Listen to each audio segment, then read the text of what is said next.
안녕하세요. 저는 돌쟁이 아이를 키우고 있는 30대 주부입니다. 아이를 낳고 보니 부모에 대해서 정말 많은 생각을 하게 되더라고요. 낳는다고 해서 다 부모가 아니구나. 부모의 역할을 제대로 하는 게 중요하다는 걸 매일매일 깨닫고 있답니다. 저뿐만 아니라 남편 또한 부모의 역할에 대해서 많은 고민을 하고 있어요. 이런 고민을 하게 된 이유 중에서는 저희 아이가 태어난 것도 있겠지만 바로 남편의 엄마 시모 때문도 있습니다. 얼마 전까지 저희가 겪었던 일들 한번 얘기를 해볼게요. 저와 남편은 동네 친구였고 남편은 어릴 적에 부모님이 이혼을 하셔서 아버지 밑에서 자랐어요. 동네에서 오랫동안 친구였던 저희는 서로 집에도 자주 놀러 갔는데 특히나 저희 집에선 비슷한 또래인 남편과 시동생을 많이 챙겨줬었어요. 아무래도 시아버지께서는 바쁘셨기 때문에 남편과 시동생은 제대로 저녁을 챙겨 먹지 못할 때도 많았죠. 그럴 때마다 저희 집에 불러 같이 저녁도 먹고 가끔은 저희 집에서 잠도 자고 가기도 했어요. 그렇게 어린 시절을 보내고 나서 자연스럽게 사춘기 때는 서로 멀어지게 되었는데 성인이 되고 나서 다시 만난 저와 남편은 서로에게 호감이 생겨 연애를 시작하게 되었어요. 사실 연애하기 전에는 남편이 그런 생각을 갖고 있을 줄이야 꿈에도 생각 못했는데 연애를 하고 나서 남편은 자꾸만 저희 부모님께 잘하려고 노력을 하더라고요. 수연이 너 진짜 이상하다. 요즘 왜 이렇게 우리 집만 가자고 하는 거야? 생각해보니까 우리 연애 시작하고 거의 매주 우리 집에 가는 것 같은데? 혹시 나랑 연애하는 이유가 우리 부모님 만나려고 그러는 거 아니야? 너 어릴 적부터 우리 집 밥 엄청 좋아했잖아. 너 그거 기억나? 우리 집에서 밥 먹으면 항상 2그릇씩 먹어서 엄마가 체한다고 밥 먹고서 맨날 소화제 챙겨줬던 거. 기억나지? 어머님께서 진짜 좋으셨어. 음식 솜씨도 장난 아니시잖아. 사실 지금껏 한 번도 말 안 했었는데 그때 우리 진짜 힘들었다. 아빠는 밖에서 일만 하시고 집에서 나랑 동생은 신경도 안 쓰시는 것 같고 저녁도 안 챙겨주시고 동네에서 너희 부모님만 우리 챙겨주셨어. 덕분에 저녁도 잘 챙겨 먹고 나 밥하는 거 어머님한테서 배운 거 너 모르지? 혹시라도 밥 먹고 싶으면 밥해서 먹으면 된다고 반찬은 챙겨줄 테니까 어머님께서 못 챙겨주면 동생이랑 집에서 따뜻하게 밥 지어서 먹으라고 나한테 알려주셨어. 진짜? 엄마가 그렇게 섬세했단 말이야? 나는 전혀 몰랐어. 그때야 초등학교 때니까 그냥 그런가 보다 했지 뭐. 그랬었구나. 지금 생각하면 얼마나 힘들었을까 안쓰럽기도 하고 기특하기도 하고. 솔직히 그때 정말 어렸잖아. 나도 그랬지만 너도 정말 어린아이였는데 동생도 돌봐야 했으니까 정말 힘들었겠어. 엄마랑 아빠가 이번에 너 보고 나서 얼마나 좋아하셨는지 알아? 나중에 너희 아버지 일 때문에 이사 가고 나서는 연락도 안 돼서 엄청 궁금해 하셨거든. 이번에 보고서는 진짜 잘 큰 것 같다면서 좋아하셨어. 다 어머님, 아버님 덕분이지 뭐. 거의 3년을 너희 집에서 밥 얻어먹고 지냈잖아. 그때 어머님한테 배운 걸로 이사 가서도 동생이랑 밥도 해먹고 그랬어. 내가 진짜 감사해서 자꾸 가고 싶은가 봐. 왠지 모르게 너희 집에 가면 마음이 편안했거든. 염치 없게도 우리가 거의 며칠을 너네 집에서 잠도 잤었잖아. 동생이 집에서는 잠을 잘 못 자고 자꾸 깼는데 너희 집에만 가면 푹 잘 자서 나도 좋더라고. 그때는 새벽에 깨어나서 울면 날 깨우는 게 귀찮고 힘들었거든. 그래서 너희 집에 가서 밤늦게까지 버티다가 자고 오고 그랬던 것 같아. 그런데도 어머님이랑 아버님은 우리한테 불편하게 한 번도 안 하셨어. 오히려 며칠 더 있다 가라고 하시기도 했고. 너희 여행 갈 때 같이 가자고도 하셨잖아. 정말 감사했어. 어떻게든 그 감사한 마음 보답해 드리고 싶어. 남편은 어릴 적 저희 집에 남동생과 함께 여러 번 밥도 먹으러 왔었고 잠도 잤었던 적이 있었어요. 거기다가 엄마는 반찬도 챙겨주셨고 아빠는 지저분한 손 정리며 같이 목욕탕도 다녀오시기도 했죠. 그런 모습들 때문에 남편은 우울하고 힘들었던 마음이 조금이나마 괜찮았던 것 같다면서 항상 저희 엄마 아빠에게 감사하다고 말을 했었어요. 그래서 연애를 시작하면서 남편은 저희 부모님께 잘하려고 노력했고 남편뿐만 아니라 시동생도 저희가 연애한다는 사실을 알고 그때부터는 너무 기뻐했어요. 시동생 또한 저희 집에 따로 찾아와서 저희 부모님을 챙겨주기도 했습니다. 부모님도 딸만 둘인 집에 아들이 생긴 것 같다면서 너무나 좋아했어요. 시동생도 연애를 하고 있었는데 어느 날 먼저 결혼을 해야 될 것 같다는 소식을 전해왔어요. 형수님께는 미리 말씀을 드리고 싶어서요. 여자친구 아버님께서 현재 건강이 많이 안 좋으세요. 병원에서도 얼마 남지 않았다고 하시고 아버님 소원이 여자친구가 빨리 결혼해서 가정을 꾸리는 거라 저희가 결혼을 좀 서둘러야 할 것 같아요. 여자친구도 형수님께 미안한 마음 갖고 있어요. 저도 역시 형수님이 먼저 결혼하시는 게 맞다고 생각하는데 상황이 이렇게 돼서 죄송해요. 아니에요. 먼저 누가 결혼을 하든 상관없죠. 결혼 축하해요. 저나 수연이나 아직 결혼을 준비할 상황도 아니었고 생각해둔 것도 내후년쯤이었으니까 전혀 신경 쓰지 않아도 괜찮아요. 그나저나 걱정이 많겠네요. 아버님께는 인사드렸어요? 식장이며 이런 거 선택하려고 하면 시간도 빠듯할 텐데 혹시 내가 좀 알아봐뒀던 거 있는데 좀 알려줘도 괜찮아요? 형수님이 도와주시면 저야 너무 감사하죠. 정말 감사해요. 아버지한테는 미리 말씀을 드렸어요.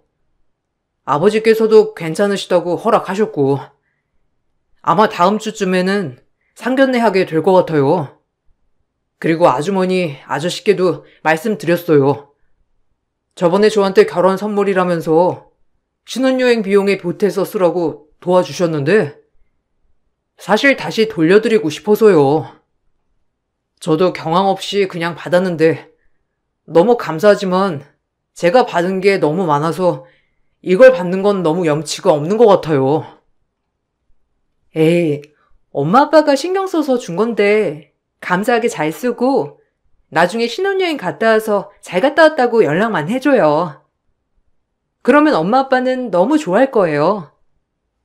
안 그래도 수연이랑 결혼 준비하겠다 할 때부터 엄마 아빠는 다 생각하고 있었을 거예요. 나중에 동생도 챙겨줘야지 생각하셨는데 마침 딱 이렇게 결혼을 한다고 하니 선물로 해주신 걸 거예요. 그러니 너무 부담스러워하지 말고 받아줘요. 감사해요. 형수님도 너무 감사하고 아주머니 아저씨께도 정말 감사드려요. 사실 전 너무 어려서 잘 기억이 나진 않지만 항상 형이 말해줬거든요. 문득 기억나는 것들도 다 형수님 댁에서 밥 먹거나 같이 놀다가 잠들었던 것밖에 기억이 안 나요. 그만큼 그때 기억이 행복했던 것 같아요. 저도 항상 감사하게 생각하고 있어요. 시동생은 결혼을 결심하고 나서 아버님 이후로 저와 저희 부모님께 말을 꺼낼 정도로 저를 소중하게 생각을 했어요. 저희 부모님 또한 남편과 시동생을 정말 친자식처럼 대해주셨죠. 그렇게 결혼을 하고 나서도 저는 시동생네와 가깝게 지냈습니다. 동서 역시 어릴 적 어머니께서 돌아가시고 난 후에 아버지 홀로 동서를 키웠던 가정이었어요. 아마 그런 점 때문에 동서와 시동생은 서로 더 애틋하게 생각을 했던 것 같더라고요. 몇 년 후 저희는 결혼을 하게 되었고, 결혼을 하고 나서 얼마 지나지 않아 시아버지께서 아프셔서 돌아가시게 되었어요. 갑작스러운 이별이라 가족들이 모두 침통해하고 있을 때 갑자기 시어머니가 남편을 찾아온 거였죠.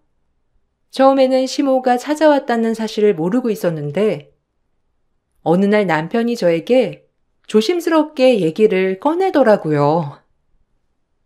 여보, 사실 내가 말하고 싶은 게 있는데 엄마가 얼마 전에 찾아왔어.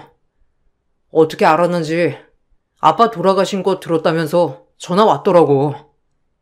그래서 만났는데 이제라도 엄마 노릇 하고 싶으신가 봐. 동생 결혼했다는 소식 듣고서는 찾아오고 싶었는데 아빠 눈치가 보였다면서 말하시더라고. 나만 괜찮으면 가족들 다 같이 모여서 밥 한번 먹고 싶다는데 당신은 어떻게 생각해? 정말? 어머니께서 연락을 해 오셨다고? 동생한테는 아직 연락을 안 하신 거야? 안 그래도 당신 궁금해 했었잖아. 이혼하고서 한 번도 연락도 안 오고 찾아온 적도 없었다면서. 저번에 한 번 찾아보고는 싶다고 했었잖아. 당신은 어떤데? 어머님 직접 보니까 마음이 어땠어? 나는 당신이 생각하는 대로 따를 수 있으니까 내 걱정은 하지 마. 중요한 건 당신 생각이잖아.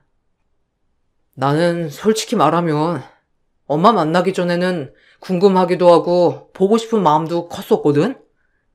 사실 엄마도 아빠가 버거우니까 이혼하셨겠지 생각을 했었어서 얘도 하고 있었는데 이번에 만나보니 그냥 마음이 아무렇지도 않았어. 눈물부터 나올 줄 알았는데 내 앞에서 미안하다며 말하는 엄마를 봐도 아무런 생각이 안 들더라고. 아마 그동안 동생 결혼했다는 소식도 아빠 돌아가셨다는 소식도 다 알았던 거 보면 분명 우리가 어떻게 지내는지 아셨을 것 같은데 그럼에도 한 번을 연락 안 했다는 걸 알고 나니까 마음이 가질 않는 것 같아. 아직 동생한테는 연락은 안 하신 듯 하더라고. 나한테 먼저 가족들이랑 다 같이 밥 먹었으면 좋겠다고 하셨으니까. 그래, 그럴 수 있지. 당신 정말 어머님 많이 보고 싶어 했잖아. 당신도 힘들겠다. 아버님 보내드리면서도 힘들었는데 너무 힘들면 동생한테라도 말 꺼내보고 같이 의논해보는 것도 괜찮을 것 같아. 나는 사실 당신이 어떤 결정을 하든지 다 따를 수 있으니까 너무 걱정하지 말고. 아마 동서도 나랑 비슷한 생각일 거야.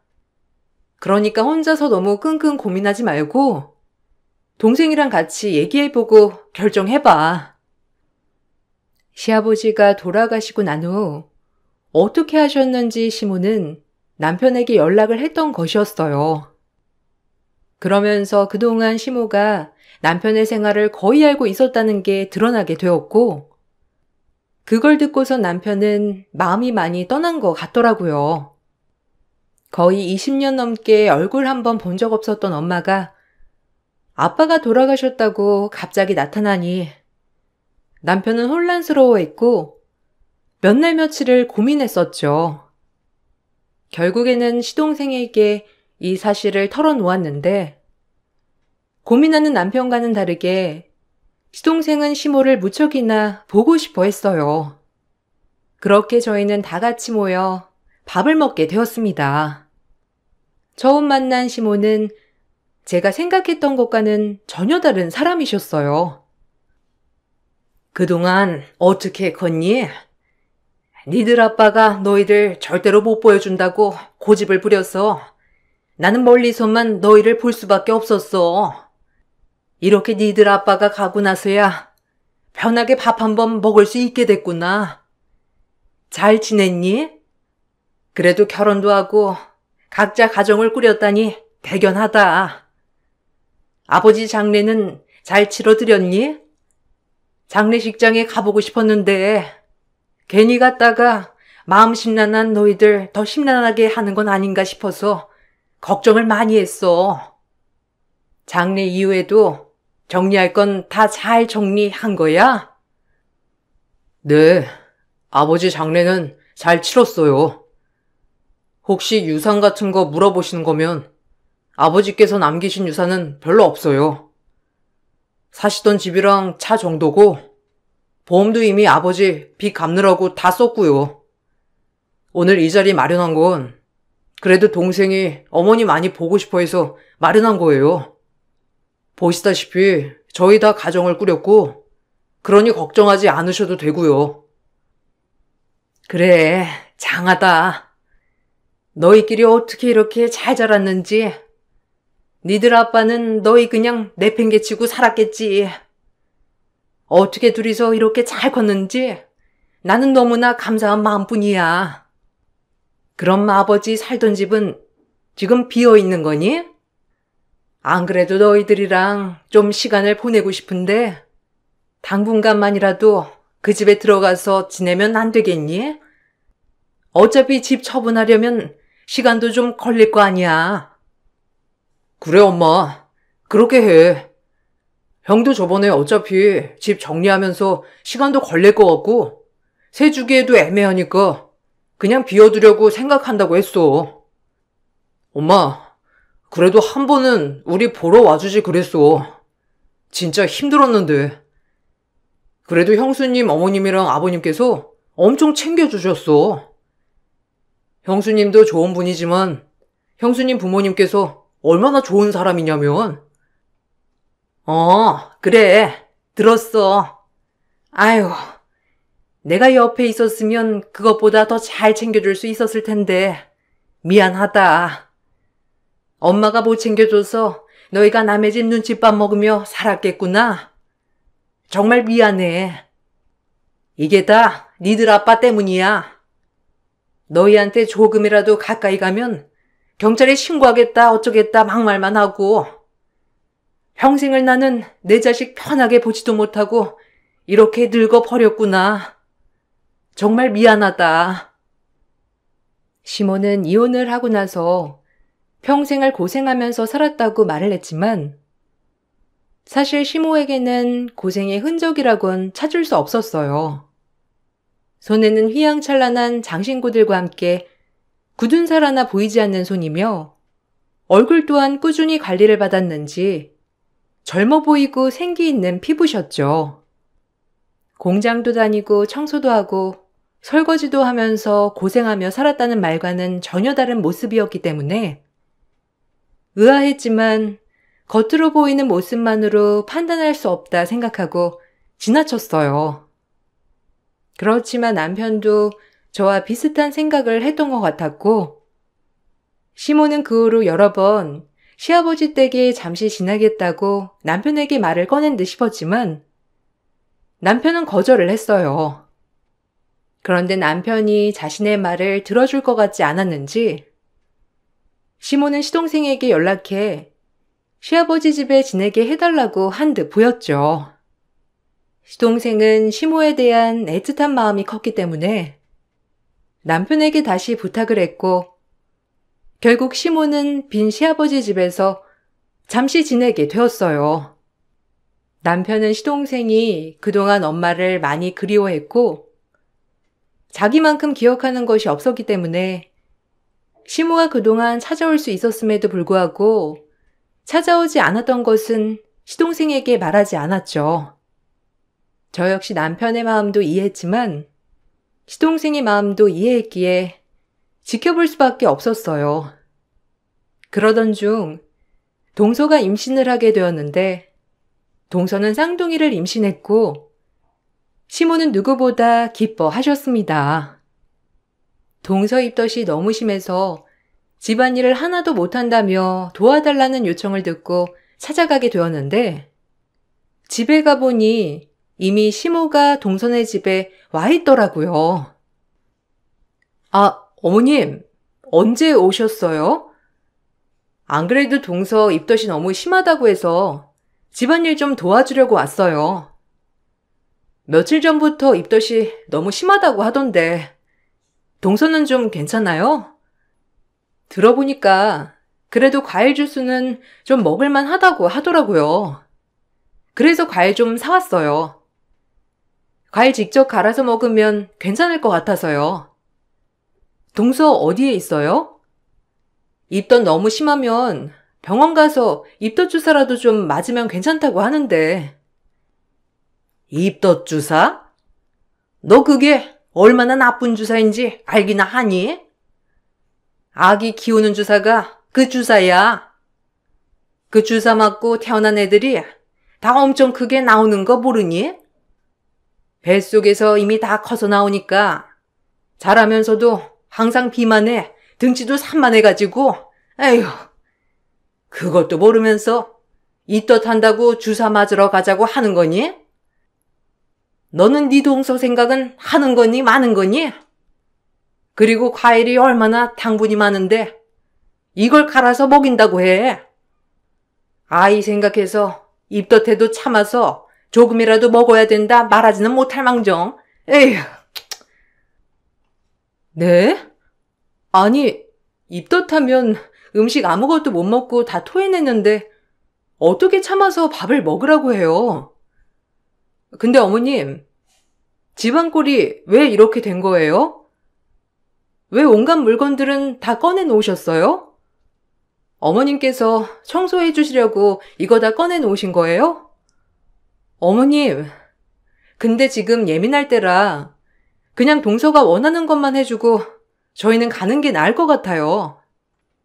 네가 뭘 안다고 그래? 원래 임신하면 집안일 잘 못하니까 하나부터 열까지 다 도와줘야 하는 거야. 그리고 입덧할 때는 더 기운이 없는데 어떻게 얘만 놔두고 그냥 가자는 거니? 아무튼 자기 일 아니라고 대충 말하는 것 봐. 그리고 임신했다고 너무 누워만 있으면 안 되는 거야. 대청소하면서 좀 움직이면 입덧하는 것도 좀 나아지고 괜찮아진다니까. 내가 다 해본 거라서 알아. 아마 둘째는 내가 둘째 임신했을 때랑 비슷할 거야. 어머님, 그건 좀 아닌 것 같은데요. 어머님 언제부터 여기 오셨던 거예요? 동서 지금은 푹 쉬어야 해요. 안 그래도 몸도 약한데 임신해서 기운 없는 애를 집안 대청소하면서 정신 차리라고요? 어머님, 그건 아니죠. 얼른 옷 챙기세요. 여기는 제가 정리할 테니까 어머님도 댁에 가서 쉬시고 저도 여기 정리하고 집에 가볼게요. 시모는 동선의 집에 가서는 집안을 다 뒤집어 엎어 놓고선 난장판을 만들어 놓았어요. 그러고선 입덧하는 동서에게 정리하라고 시킬 요량이었죠. 그 모습을 보고선 너무나 기가 막혔지만 얼토당토하지 않는 얘기로 자기 말이 맞다며 우기는 시모를 끌고 집 밖으로 나올 수밖에 없었어요. 시모는 저나 남편이나 똑같다면서 자기 마음을 이해해주는 사람은 둘째네밖에 없다는 말을 남기고선 집으로 가셨고 전 동선의 집으로 가서 난장판이 된 집을 치웠어요. 나중에 동서에게 물어보니 임신 소식을 듣고 나서부터는 매일같이 동선의 집을 오신다고 하더라고요. 오셔서는 입덧하는 걸 참으면 된다고 말씀하시거나 냉장고를 열어보면서 하나하나 지적하기도 하고 정말 말로만 듣던 시집살이를 본격적으로 시작하고 계신다며 저에게 털어놓았죠. 시동생에게 이 사실을 말하고 싶었지만 시모를 만나고 나서 활기가 생긴 시동생에게 차마 말을 꺼낼 수 없었다며 어떻게 하면 좋겠냐는 동서를 보며 저도 안타까운 마음이 들었어요. 그나마 제가 할 수 있는 일이라고는 동서의 집에 자주 찾아가 시모가 있을 때면 제지를 하는 것이었어요. 그럴 때마다 시모는 남편을 꼭 빼닮았다면서 기분 나빠 하셨죠. 그러던 중 동서가 임신하고 몇 달 지나지 않아 저도 임신을 하게 되었어요. 동서와 시동생도 너무 축하해주면서 기뻐했고, 특히나 동서는 육아 동지가 생긴 것 같다면서 더 기뻐했죠. 그런데 시모는 제가 임신한 걸 탐탁치 않아 했어요. 예, 넌 참 부지런도 하다. 아니 동서네 집을 제 집 드나들듯이 매일같이 오더니만 어떻게 부지런하게 임신까지 했대? 참나 신기하네. 너 근데 내가 보기엔 좀 타이밍이 의심스럽긴 한데 혹시 사람들 관심이 다 동서한테로 쏠리니까 부러워서 임신 급하게 한 거 아니지? 내가 또 이런 쪽에는 눈치가 정말 빠르거든. 네가 아무래도 큰 며느린데 그래도 둘째한테 관심 뺏기면 안 되니까 그런 거 아니야? 네? 무슨 임신을 그렇게 해요, 어머님. 그런 거 아니에요. 어쩌다 보니까 타이밍이 이렇게 된 거일 뿐이고, 그리고 동서한테 관심 쏠려서 부러워서 임신을 하는 사람이 어디 있어요. 저희도 저희 가족 계획하고 임신한 거예요. 어머님은 가만 보면 제가 동서를 시기하고 질투한다고 생각을 하시나 봐요. 근데 저 동서랑 결혼 전부터 친하게 지냈고 그런 적 한 번도 없으니까 너무 걱정하지 마세요. 뭐 시기 질투하는 사이끼리도 친하게 오래 지낼 수 있는 거니까 뭐. 아무리 그래도 이렇게 동서지간에 임신 시기가 비슷하면 되겠니? 그런 것도 좀 생각하고 저지르지. 아무리 그래도 너무하잖아. 너 내가 동서만 챙긴다고 해서 질투나고 그랬던 거 아니야? 생각해보니까 내가 둘째네 집에는 많이 왔지만 너희 집에는 한 번도 안 가봤잖아. 내가 너 임신하면 너희 집에 가서 살림이라도 도와줄까 싶어서 그런 거니? 네? 아니에요, 어머님.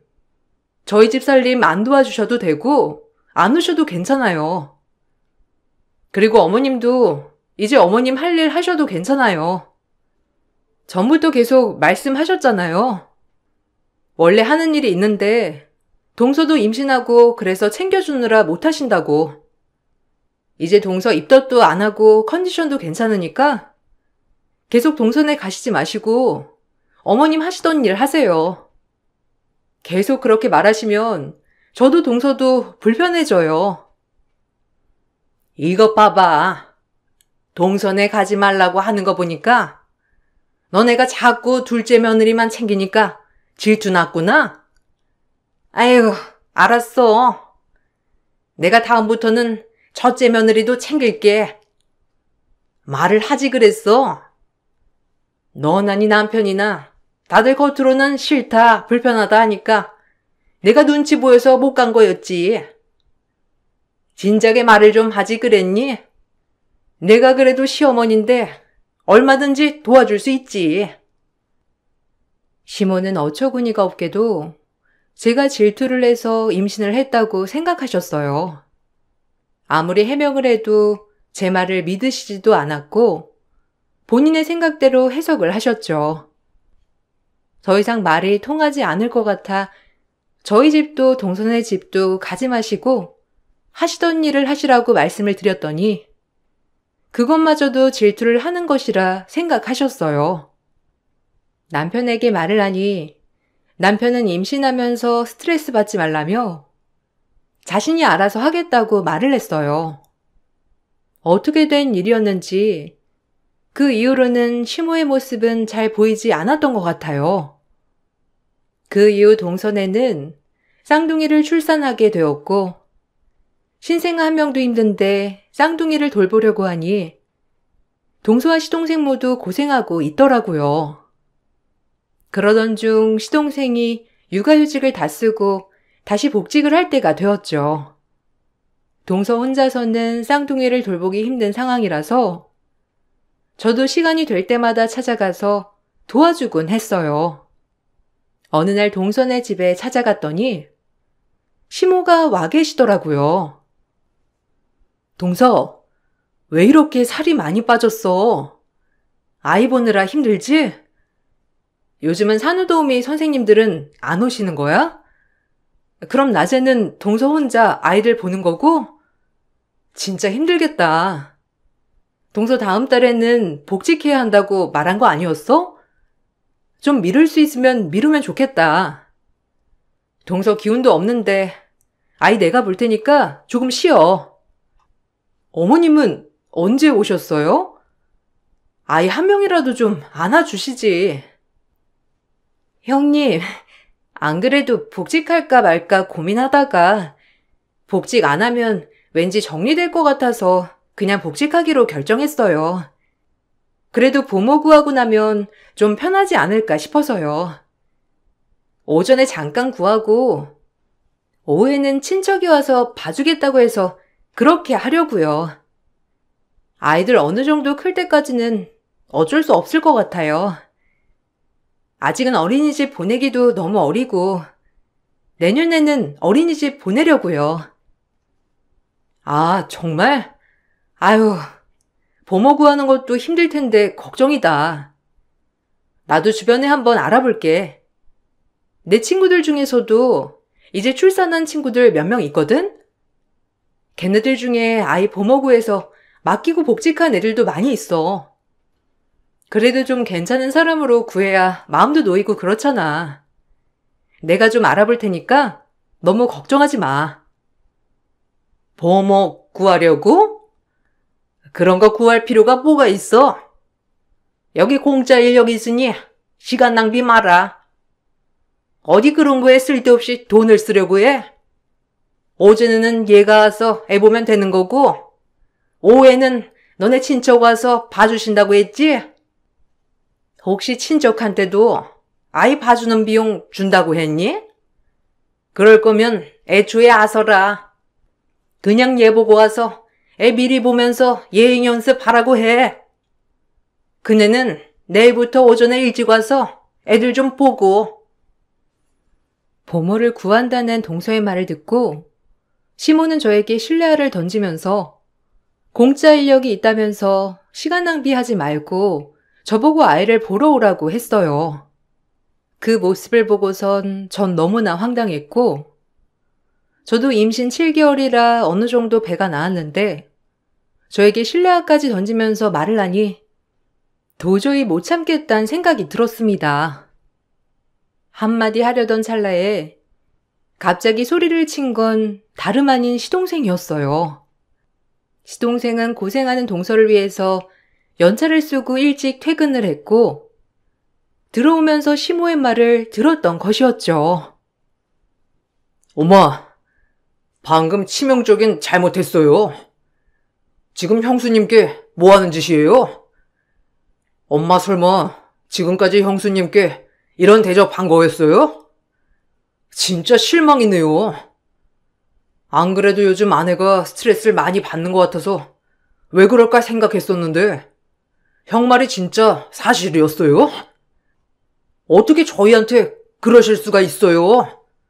저 더 이상 엄마 보고 싶지 않으니까 당장 나가세요. 아이고, 시연아, 오해야. 내가 장난으로 말한 거지 진심이 아니란다. 며느리 네가 좀 말해봐라. 내가 장난으로 그런 거잖아. 그렇지? 안 그래도 둘째가 복직해야 한다고 보모 구한다는 소리를 하길래 그냥 나는 첫째가 쉬고 있기도 하고 그래서 장난으로 그냥 건네본 말이었어. 근데 이 시간에는 어떻게 집에 왔니? 밥은 먹었어? 엄마가 너 좋아하는 고기 재워놨거든. 얼른 내가 구워줄게. 됐어요. 엄마 그동안 어떻게 살았는지 다 알아요. 솔직히 형이 저한테 말해준 거 하나도 안 믿고 그냥 엄마가 저한테 해주는 것만 생각하고 참았는데 이제는 도저히 안 될 것 같아요. 엄마 이제 저희 집에 오지 마시고 저랑 아내, 형이랑 형수님도 찾지 마세요. 저희도 평생 없었던 엄마 갑자기 생겼다고 좋아했는데 그냥 엄마 앞으로도 없는 사람이라고 생각할게요. 아니, 갑자기 왜 이래? 시연아, 뭔가 오해가 있는 것 같은데 내가 다 설명할게. 내가 그동안 너희 보러 안 왔던 거는 평생 후회하고 있어. 그렇지만 내가 일부러 너희 보러 안 왔던 건 아니야. 전에도 말했잖아. 너희 보러 오면 너희 아빠가 날 신고하겠다고 겁줬다고. 그래서 못 온 거야. 그리고 나도 니들 엄마 노릇 좀 하고 싶었어. 그래서 며느리들한테 무시 안 당하려고 더 강하게 말했던 거고. 이게 불편했다면 내가 미안하다. 다시는 안 그럴 테니까 화 좀 풀어. 알았지? 아들, 엄마 그렇게 말하면 너무 속상해. 아들이요? 애초에 엄마 아들은 제가 아니고 따로 있잖아요. 어떻게 지금까지 한 번도 말을 안 하실 수가 있어요? 형이 저한테 말한 거 듣고서는 전 거짓말인 줄 알았어요. 사실이란 걸 알고선 전 엄마가 언젠가는 저한테 말을 꺼내겠지 생각을 했다고요. 근데 지금까지도 한마디 말도 안 하시고 거기다가 제 아내 괴롭히기도 하시고 형수님까지 괴롭히신다고요? 저 더 이상 엄마 볼 생각 없네요. 시동생은 앞에서 펑펑 울고 있는 시모의 손을 이끌고 밖으로 내쫓았어요. 그 뒤로 시동생은 어린아이처럼 펑펑 울기 시작했고, 서럽게 우는 시동생을 보며 내가 모르는 뭔가가 있구나 생각이 들더라고요. 시동생의 모습이 너무나 안쓰러워서 나중에 남편에게 물어보니 남편은 충격적인 얘기를 꺼냈어요. 사실 시모에게는 남편과 시동생이 아닌 다른 자식들이 있더라고요. 이미 시아버지와 이혼을 하고 바로 재혼을 하셨고, 아이를 낳으셨는데 그 기간을 보니 시아버지와 결혼을 했을 때 임신을 했던 거였더라고요. 바로 시모의 외도 때문에 이혼을 했던 것이었죠. 시아버지는 그래도 아들들의 엄마니 자식들을 보러 와주길 바라셨지만, 시모는 그날 이후로 아예 가족들과 연을 끊어버렸다고 하더라고요. 그동안 연락을 하지 않았던 친인척들에게 이 사실을 듣게 된 남편은 더 이상 시모와의 연을 이어나가고 싶지 않았지만 너무나 애틋하게 생각했던 시동생에게는 차마 사실을 털어놓지 못했던 것이었어요. 그러던 중 시모, 남편, 시동생 이렇게 세 사람만 식사 자리를 갖게 되었던 적이 있다고 하더라고요. 처음에는 그래도 뒤늦게 엄마가 반성하는 줄 알았어. 그래서 나도 용서하려고 생각을 했었거든. 동생도 엄마를 너무 보고 싶어 했고 좋아하니까. 근데 시간이 갈수록 엄마는 우리가 보고 싶었던 게 아니라는 걸 확신하게 됐어. 어느 날 나랑 동생이랑 엄마랑 밥을 먹는데 엄마가 문득 아빠 재산에 대해 물어보더라고. 장례 치르고 나서 재산 조회는 해봤냐면서 지금 살고 있는 집, 앞으로 너희는 집이 있으니 처분해도 나누는 거 애매하지 않겠냐면서. 엄마가 갈 곳이 없어서 그러는데 자기한테 주면 안 되겠냐고. 그때 알았지. 엄마는 아빠 재산 받으려고 온 거구나. 아, 설마 했는데 정말 그것 때문에 당신한테 연락한 거라고? 어머님한테 결혼한 거 안다고는 얘기해봤어? 자식들도 있다는 거 알고 있다고 말해봤어? 안 그래도 어머님, 나한테도 시아버님 살던 집에 대해서 계속 묻더라고. 보험이나 이런 거 가입 많이 해놓은 거 아니었냐면서, 얼마나 빚이 있었길래 그 돈을 다 써버린 거냐면서 물어보는데 나도 왜 이러시나 싶었거든. 그러게 티를 냈는데 동생도 모르는 게 이상하지. 그때부터 동생도 이상하다고 생각을 했나 봐. 재수 씨도 동생한테 말은 안 했는데 낮에 엄마가 왔다 갔다고 했던 날은 울었는지 눈이 퉁퉁 부어있는 날이 많았대. 아무리 물어봐도 별말 안 하고 나한테 물어보길래 내가 당신한테 들었던 말해줬었거든. 그거 듣고서도 충격이었는데 엄마한테 자식이 있다는 것도 듣고선 충격이었었나 봐. 그래도 이제라도 정리돼서 다행이네. 아마 동생도 마음 정리하고 있었을 거야. 그러다가 이 상황 벌어진 거고. 너무 걱정하지 마. 내가 잘 정리해 볼게. 시모는 이혼 후 결혼하고서 다른 자식들을 낳았고 30여 년을 그렇게 남으로 살아왔던 것이었어요. 그러다가 자식들이 사고를 치면서 재산을 다 써버리자 생활이 힘들었던 시모는 혹시나 싶은 마음에 남편과 시동생을 찾아 나섰고 그러면서 시부가 아프다는 사실까지 알게 된 거였죠. 언제 다시 돌아갈까 생각을 하다가 시부가 돌아가시고 난 후에 남편에게 연락을 한 듯 보였어요. 시모는 그 뒤로 여러 번 연락을 해왔지만 시댁 식구들 그 누구도 시모의 연락을 받지 않았어요. 저희는 빠르게 집을 정리했고 시동생네와 저희 모두 이사를 갔죠. 당연히 시아버지 댁도 정리를 했어요. 복직을 고민하던 동서는 일을 그만두면서 저와 같이 작은 동네에 가게를 차리게 되었고 남편과 시동생도 이직을 하면서 지금은 안정을 되찾았어요. 시동생이 많이 힘들어했지만 소식을 들은 저희 부모님께서도 같은 동네로 이사를 오셨고 시동생을 위해서 많이 애써 주셨죠. 이 사건을 계기로 저희는 전보다 더 단단해졌어요. 듣기로는 시모는 결국 빚더미를 떠안게 되었고 외도로 낳은 자식들도 다 받아주지 않아 여기저기 떠돌며 생활하고 있다고 하더라고요. 아마 자식을 버린 시모에게 큰 벌이 내려진 게 아닌가 싶어요. 저의 긴 사연을 들어주신 분들에게 감사드립니다. 여러분들에게 항상 희망과 사랑이 가득하시길 기원할게요. 안녕하세요. 저는 42살 여자입니다. 여기에 사연을 올린 이유를 말씀드리자면 제가 그동안 믿고 사랑했던 사람에게 받은 배신 때문에 너무 가슴이 아파 제 마음속의 응어리를 풀어야 살 것 같아서 여기에 사연을 올렸습니다. 사람이 한 번의 실수는 눈 감아줄 수 있다고 생각합니다. 하지만 자신의 잘못을 잘 알면서도 뉘우치지 않고 바로 잡으려 하지 않으려 한다면 그건 당연히 벌을 받아야 한다고 생각해요. 그렇지 않으면 모든 피해는 저에게 오게 되니까요. 처음에 남편의 행동이 좀 이상했어요. 바람의 전조 증상 있잖아요. 시간을 만들기 위해 변명을 자주 하기 시작했어요.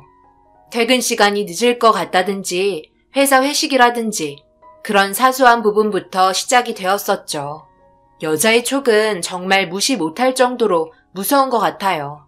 행동 하나하나가 이상하더니 결국 잡히게 되었습니다.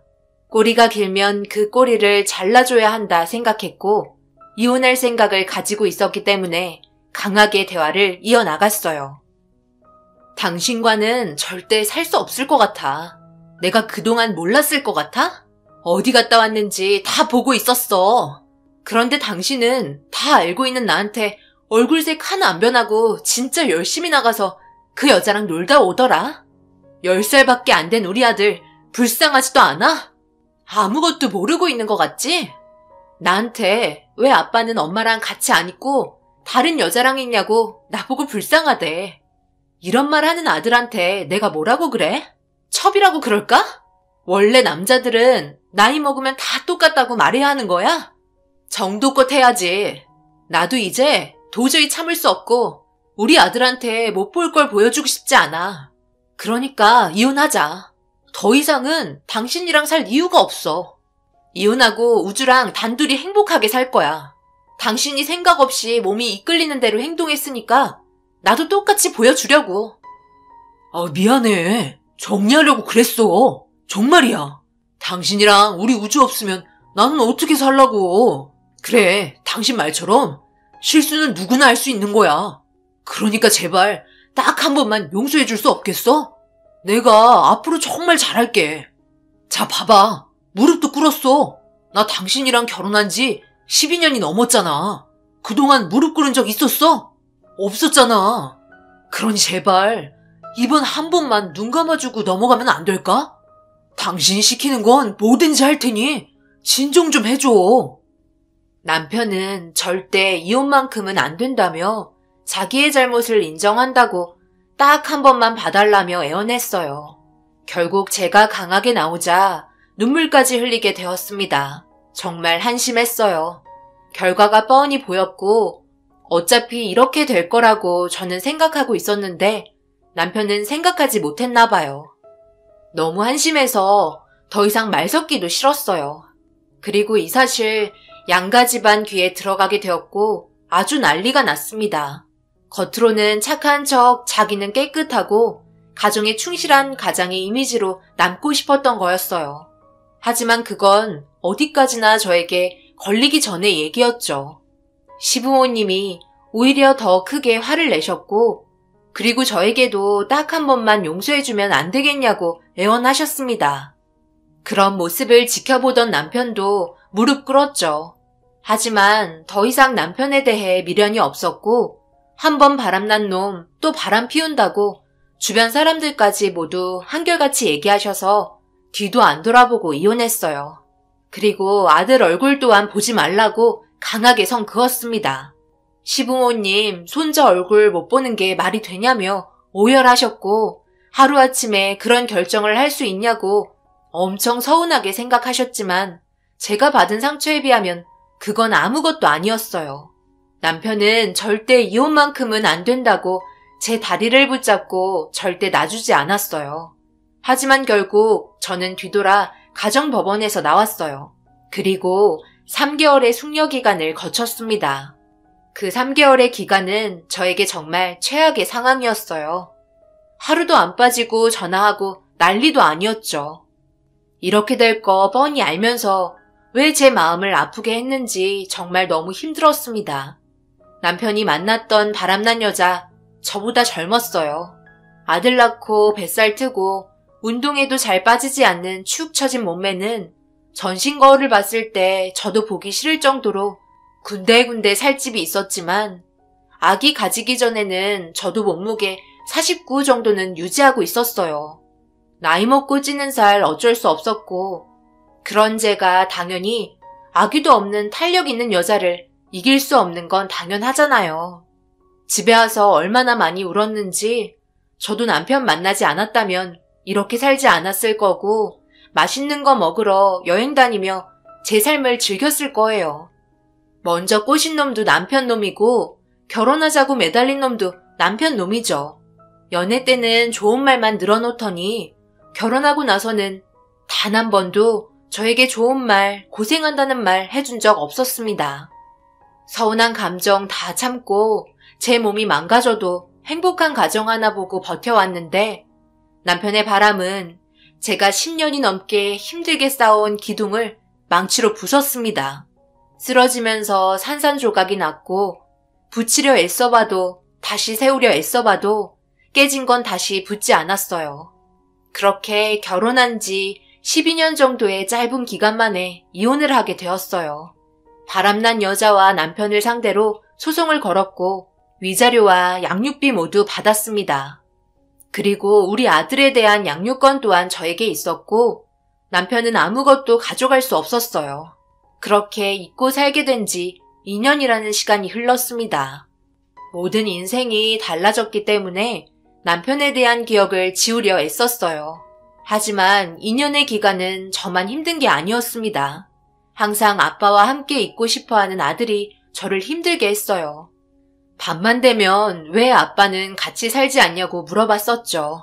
그럴 때마다 눈물이 흘렀고 아들에게 모든 걸 설명할 순 없었지만 그래도 침착하게 아들이 상처받지 않게 설명했습니다.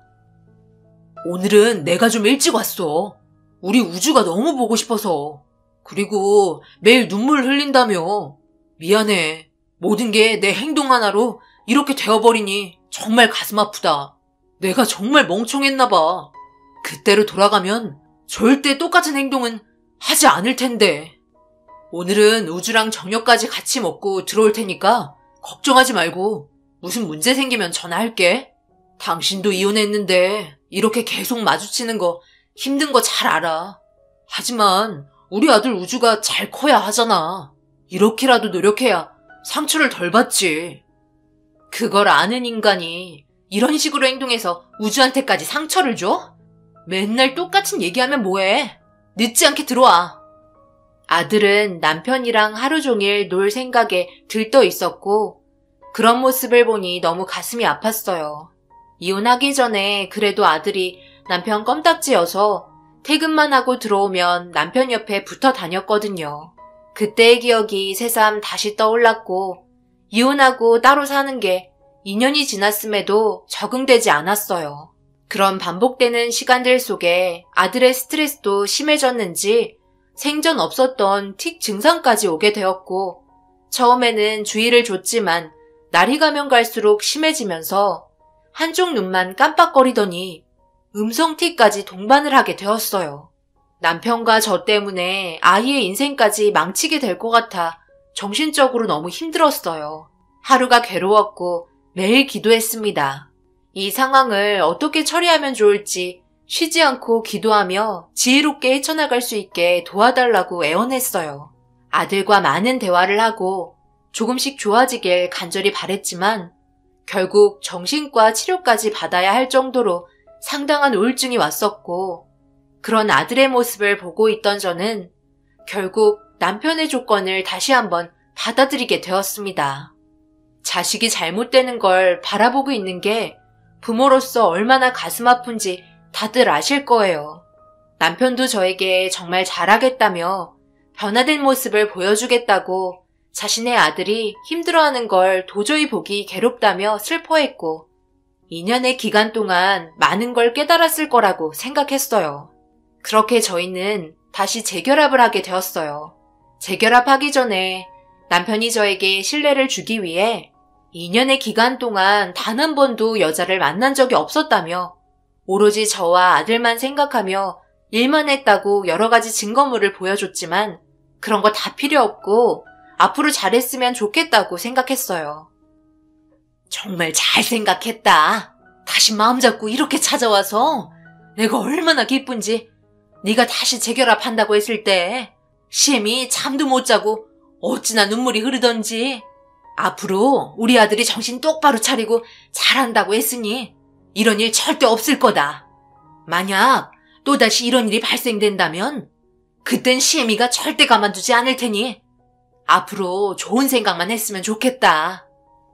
남편과 재결합하고 시댁에 방문 드렸지만 제 마음은 아직까지 닫혀 있었기 때문에 시어머니의 말에도 풀어지지는 않았어요. 저희 부모님께선 심각할 정도로 반대를 하셨죠. 쉽게 이혼한 것도 아니고 정말 어려운 결정을 하게 된 건데 왜 다시 재결합하냐고 엄청 화를 내셨습니다. 하지만 제 아들이 점점 안 좋아지는 걸 볼 수 없으니 어쩌겠어요.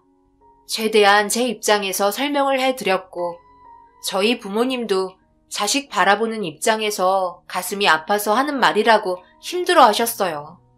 맞아요. 저희 부모님도 저를 바라보고 있을 때 힘들어하는 모습들을 그동안 지켜보았고 얼마나 괴로우셨겠어요. 똑같은 입장이었고 서로 이해를 해야만 했습니다. 2년이라는 공백의 기간 동안 생긴 일들을 다시 정리하고 합치려면 또다시 해야 할 일들이 많았기 때문에 정신없는 날들이 지나갔고 모든 걸 처리하는데 상당한 시간을 소요했어요. 그렇게 저희 가족은 다시 한 식구로 살아가기 시작했어요.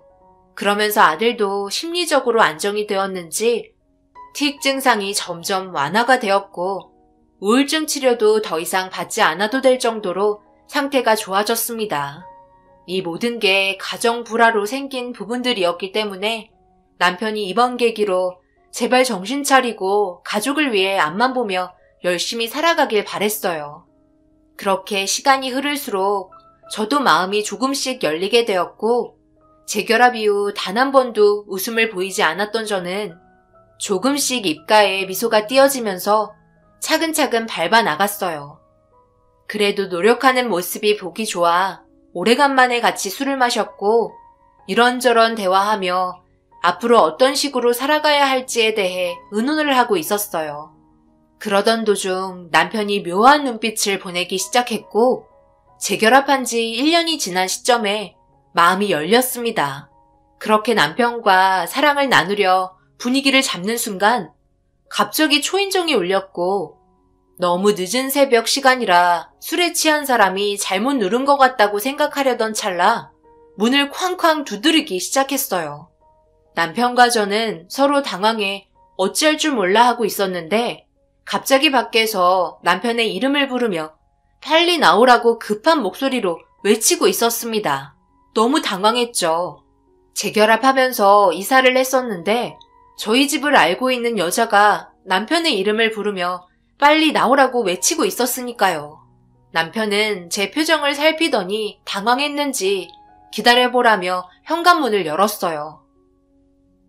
여기가 어딘 줄 알고 늦은 새벽 시간에 동네 떠나갈 정도로 난리를 치고 있는 거야. 지금 장난해? 여긴 또 어떻게 알고 왔어? 뭐? 늦은 새벽 시간? 너야말로 지금 나랑 장난해? 네가 잠적한다고 해서 내가 모를 줄 알았어? 원래대로 돌아가겠다고? 그럼 나는 어쩔 건데? 내 인생은 어떻게 할 거냐고? 이혼했으면 그걸로 끝인 거잖아. 왜 재결합한다고 난리야? 이혼하고 나서 행복하다며. 이제는 나랑 함께 평생을 같이 살겠다며. 그런데 당신은 태어난 우리 딸 셀이 놔두고 다시 저 여자한테 간 거야? 이래서 혼인신고도 끈질기게 안 했던 거구나? 저기요, 내가 이런 말까지는 안 하려 했는데 이 자식이 도대체 뭐가 좋아서 재결합하신 거예요? 정신 나가셨어요? 제가 지금 어디에 있다가 온 줄 아세요? 우리 엄마 장례식장에서 왔다고요. 이 나쁜 놈 때문에 우리 집안도 풍비박산이 난 상태라고요. 그리고 이 통장 이거 뭐야? 이게 왜 당신 가방에서 나오는데? 우리 엄마 통장이 왜 당신 가방에서 나왔냐고? 똑바로 대답해. 우리 엄마랑 무슨 일 있었던 거지? 우리 엄마 당장 살려내. 당신 다리 잡고 그렇게 연했는데 이 나쁜 놈아. 저는 둘의 대화를 듣고 소파에 털썩 주저앉아 멍하니 땅만 바라왔어요. 사람 고쳐 쓰지 못한다더니 그동안 저에게 들키지 않게 이중 생활을 하고 있었던 것 같았습니다. 남편은 중간에서 이러지도 저러지도 못하고 있었고 저를 바라보며 모든 걸 다 설명하겠다고 했다가 상간녀한테는 좀 침착하라며 진정을 시키고 있었어요. 정말 하늘이 2번 무너지는 느낌에 제대로 된 설명을 듣고 싶었어요. 남편 입에서 나온 말이 거짓이든 그렇지 않든 간에 무슨 말이라도 듣고 싶었습니다. 서로가 침착해야 제대로 된 대화가 오고 갈 것 같아 남편과 이혼하고 제가 몰랐던 상황을 일단 그녀에게 설명해 달라고 했어요. 그리고 듣게 된 내용은 정말 충격적이었고 남편은 고개를 떨구고 있었습니다. 저와 이혼을 하고 남편은 그녀에게 곧바로 달려가 함께 결혼 생활을 시작했어요. 그리고 2년이라는 시간 동안 정말 잘 살았던 것 같았습니다.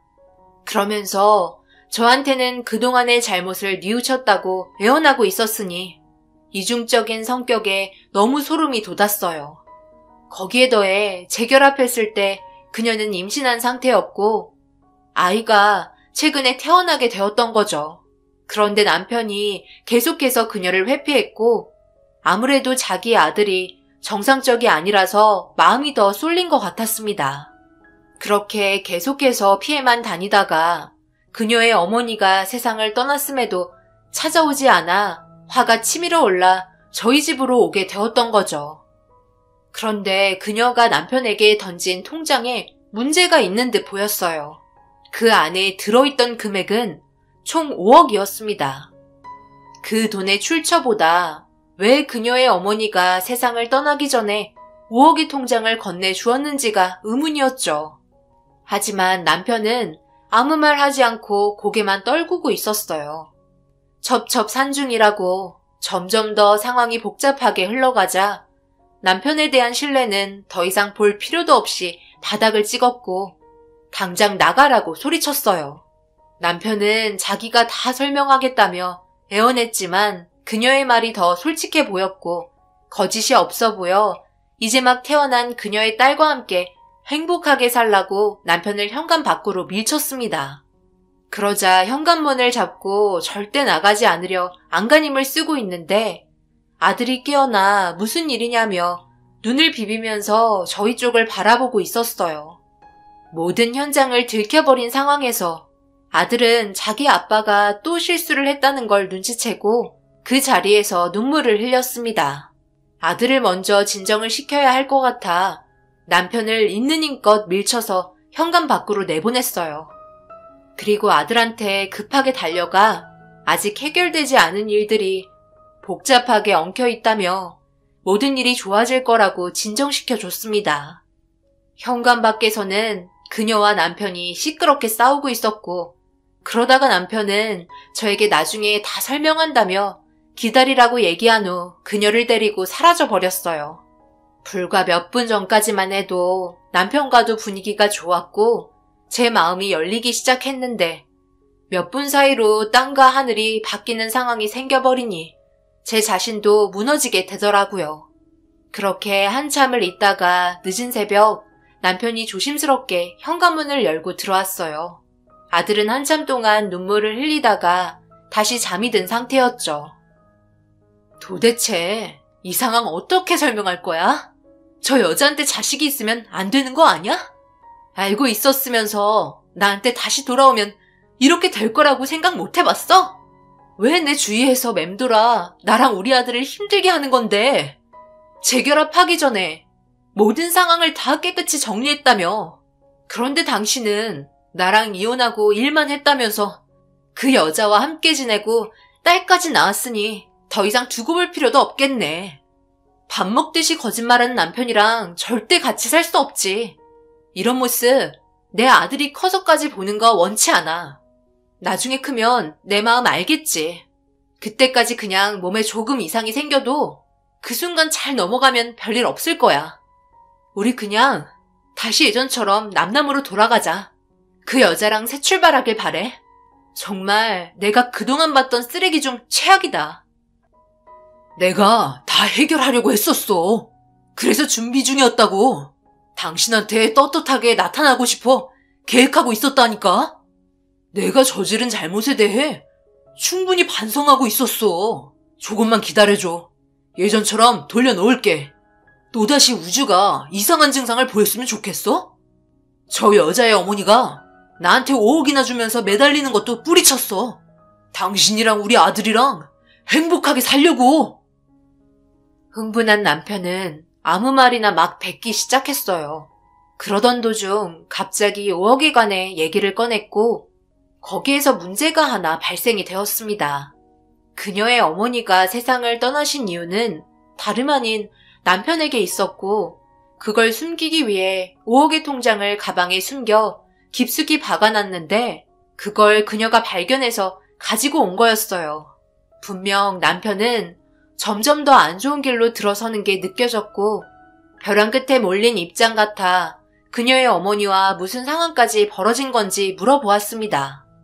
처음에는 우물쭈물거리면서 말을 꺼내지 않으려 하자 준비해두었던 캐리어를 현관으로 갖다 놓으면서 무슨 일이 있었는지 알 수 없지만 자신이 잘못된 행동을 했으면 당장 가서 그녀에게 사과하라고 얘기했어요.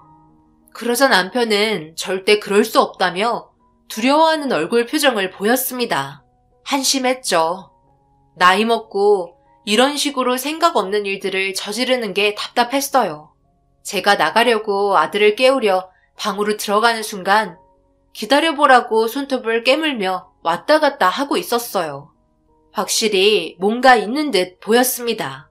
정신이 나간 것 같아 침착하게 앉아서 설명하라고 얘기했고 남편 입에서 나온 말은 충격적이었네요. 당신은 나 믿지? 정말 미안해. 일이 이렇게까지 될 거라고 생각 못했는데 나도 어쩔 수 없었어. 당신과 우리 아들에게 돌아가고 싶었지만 그녀 또한 사랑하고 있었으니까.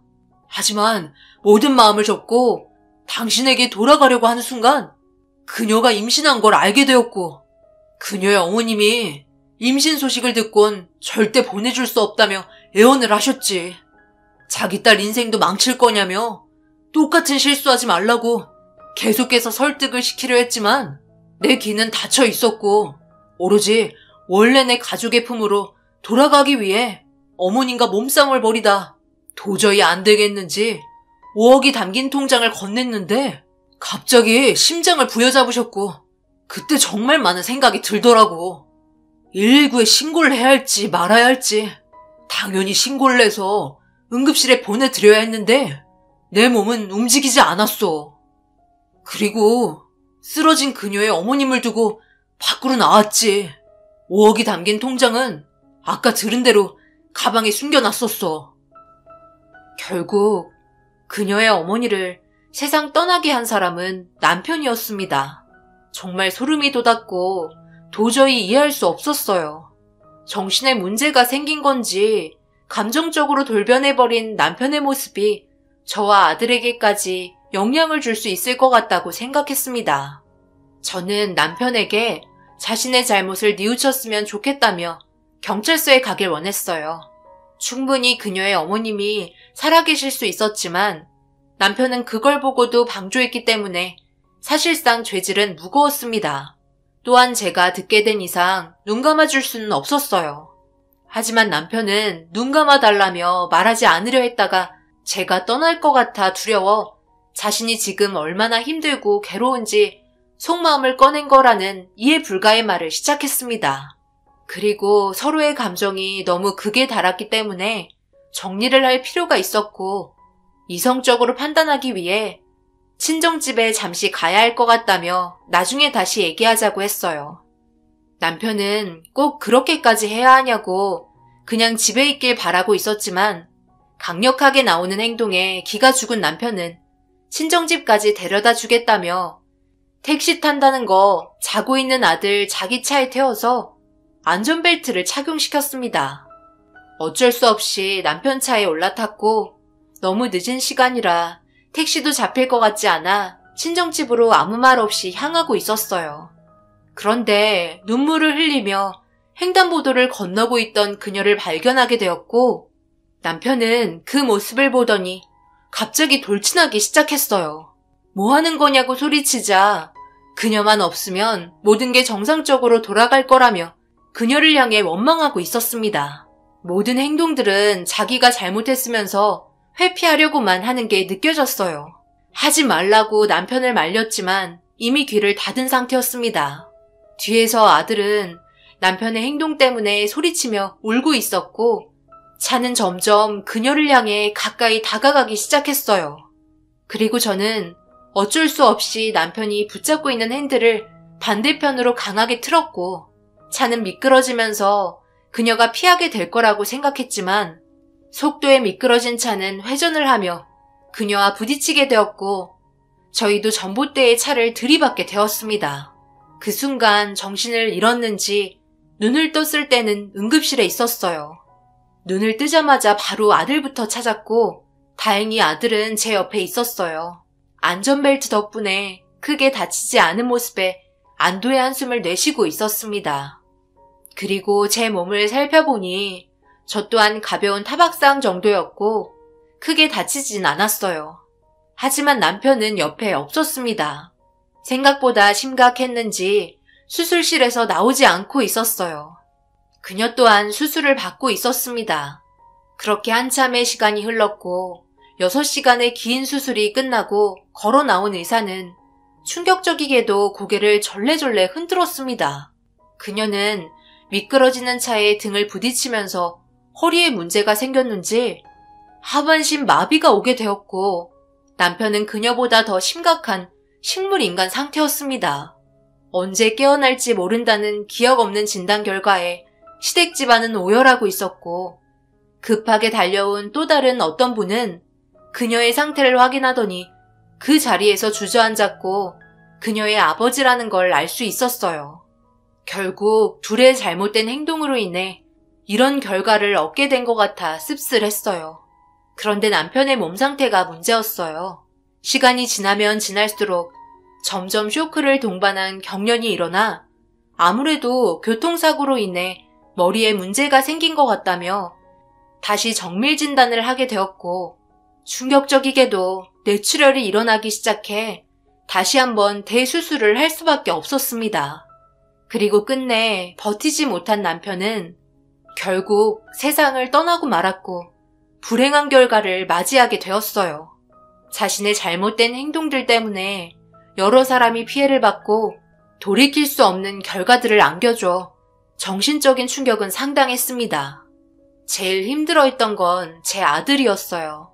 시부모님께서도 남편이 세상을 떠나자 정신이 이상해지셨고 결국 온 집안이 풍비박산이 나고 말았습니다. 사랑하는 사람과 결혼을 하고 한 가정을 지키기 위해 열심히 살아왔던 남편이 잠깐의 일탈로 벗어나 했던 행동들이 안겨준 끔찍한 결과들이었고, 사람이 해야 할 일들과 하지 말아야 할 일들에 있어 모든 걸 확실하게 해야 한다는 걸 알게 되었네요. 그녀 또한 안타깝게도 이제 막 태어난 아이를 돌봐줘야 하는 입장인데 전적으로 그녀의 아버지께서 돌봐줘야 한다는 게 참 답답했습니다. 그리고 저는 경찰서에 찾아가 남편이 그녀의 어머니한테 저지른 행동들에 대해 전부 진술하였고, 결과적으로 남편이 세상을 떠나면서 수사는 종결될 수밖에 없었어요. 현재 아들과 저는 충격적인 상황에서 받게 된 기억들을 지우려 많은 노력을 기울이고 있습니다. 잊어야만 살아갈 수 있을 것 같거든요. 그래서 선택한 게 아들과 함께 여행을 자주 다니는 거였고, 사람이 없는 한적한 곳만 돌아다녔습니다. 하지만 요즘 세상이 좋지 않아 여행마저도 쉽지 않네요. 집에만 있으니 아들의 몸 상태는 또다시 좋아지지 않았어요. 다시 예전처럼 틱 증상이 올라왔고 우울증 치료를 받고 있습니다. 아무래도 시간이 많이 필요할 것 같아요. 언젠가 좋은 날이 올 수 있겠죠. 아들과 함께 웃으면서 행복한 날이 찾아오길 하루빨리 기다리고 있습니다. 제 사연을 들으신 분들 중에 만약 자신의 가정을 깨고 일탈하고 계시는 분들이 없으시면 좋겠지만 혹시 계시다면 하루빨리 제자리로 돌아가시길 바랍니다. 나중에 모든 잘못이 자신에게 부메랑처럼 돌아온다는 거 잊지 마세요. 그걸 알게 된 순간은 이미 늦은 겁니다. 제 사연 들어주신 분들 오늘 하루도 힘내시고 항상 웃음 잃지 않는 그런 삶을 살아가시길 바랍니다. 감사합니다.